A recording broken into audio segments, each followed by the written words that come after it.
Hello বন্ধুরা, আমি চলে এলাম আবার একটা নতুন ব্লগ নিয়ে। দেখো এই যে এখানে প্যাকিং চলছে ছেলের, এই ট্রলিটার মধ্যে প্যাকিং করবো। তো প্যাকিং নিয়ে তোমাদের সঙ্গে প্রথম শেয়ার করছি আজকের ভিডিওটা। তো যাব হচ্ছে বেনারস, তাই ছেলের আগে প্যাকিংটা, তারপর আমাদের। তো ছেলের প্যাকিং সমস্ত কিছু আমাদের কমপ্লিট করে রাত্রের ট্রেন ছিল আমাদের আসানসোল থেকে 10:40-এ বিভূতি এক্সপ্রেস। তো ওটা হাওড়া থেকে আসে, যেটা বিভূতি এক্সপ্রেস আমাদের 10:40-এর মধ্যে এখানে নামিয়ে দেয় আসানসোল।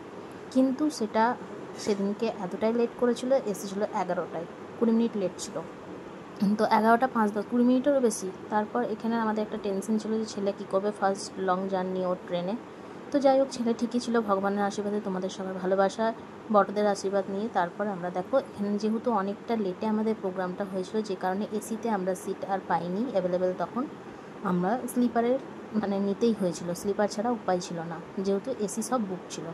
আর এসি কাটলে তৎকাল ছিল, তৎকালে সবাই সিট কনফার্ম নাও হতে পারতো, তার যে কারণে আমরা এসিটার রিস্ক নিয়ে স্লিপারই করে নিয়েছিলাম। তো এই যে আমার একটা বদ অভ্যাস, ট্রেনে আমার কিছুতেই ঘুম আসে না, তো ওইটা তোমাদের সঙ্গে শেয়ার করে দিলাম। তারপরে সকালবেলা যেখানে স্টেশনে নামলো, তা যখন দেখলাম যে সকালবেলা কোন স্টেশনে এসছে, তখন দেখছি এটা পাটনা জাংশন। পাটনা ঢোকার কথা ছিল ভোর 4টে 4:30-এর মধ্যে, কিন্তু পৌঁছেছিল মোটামুটি 7টা এরকম সময়তে। অনেকটাই লেট করে দিয়েছিল ট্রেনটা। তারপর অবশেষে মুখ টুক ধুলাম, ফ্রেশ হলাম। যেহেতু ট্রেন জার্নি করে অভ্যস্ত আছি, আগেও অনেক ট্রেন জার্নি করেছি, তো সেক্ষেত্রে ওই সব কোনো অসুবিধা হয় না। তবে ছেলের যেহেতু ফার্স্ট টাইম, তো তার জন্য এসিটা পেলে আমাদের ভালো হতো। তো যাই হোক, ভাগ্যে ছিল না, তো কিছু করার নেই। ফার্স্ট জার্নি ওকে স্লিপারেই ছিল ওর হয়তো, যে কারণে ওকে স্লিপারে নিয়ে যেতে হয়েছে। ছেলে একটু দেখো ঘুম থেকে উঠেছে, ফ্রেশ হয়েছে, ওকেও নিয়ে সবাই খেলছিলাম ট্রেনের মধ্যেই। তারপর এখানে সবাই যে যা সিটে নিজেদের মতন বসেছিলাম, আমরা যারা যারা গেছিলাম প্রত্যেকেই একটা জায়গাতেই পেয়েছিলাম সিটটা। তারপরে দেখো ছেলেকে আমি বললাম আর পারছি না, অনেকক্ষণ হয়ে গেছে, অনেকক্ষণ বসেছি, যেহেতু ট্রেনটা প্রায় 3 ঘন্টা লেট করে দিয়েছিল।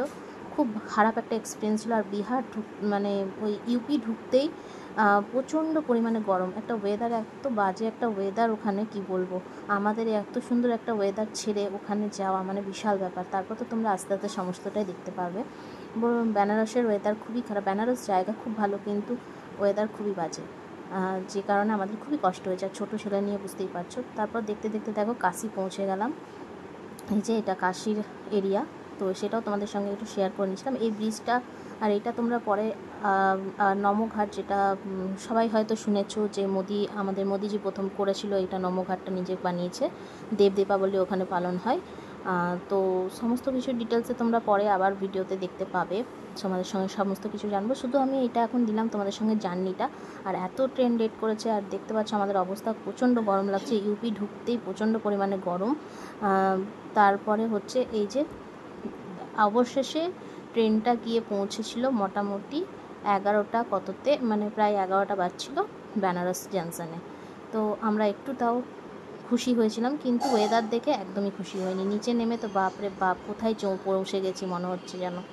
তারপরে দেখো এই যে, তারপরে দেখো রাজাদের মতন আমার ছেলেকে নিয়ে যাওয়া হচ্ছিলো ছাতাই করে। তো আমরা এটা নিয়েও হাসাহাসি করছিলাম, ওর বাবা ওকে ছাতাই করে এরকম করে মনে হচ্ছে যেন রাজাকে নিয়ে যাচ্ছে। তো তারপরে দেখো এই যে বেনারস জাংশনে স্টেশন দিয়ে বেরিয়ে যাচ্ছি। এবার আমরা টোটো ধরবো, টোটো বা অটো যাই হোক, যেটা পেয়ে হোটেল অবধি যাবো আর ঘাট অবধি যাবো। তারপরে তোমাদের সঙ্গে নেক্সট পার্টে অবশ্যই দেখাবো কী করলাম না করলাম, কীভাবে কোথায় থাকলাম, কী খেলাম, কীভাবে ঘুরলাম।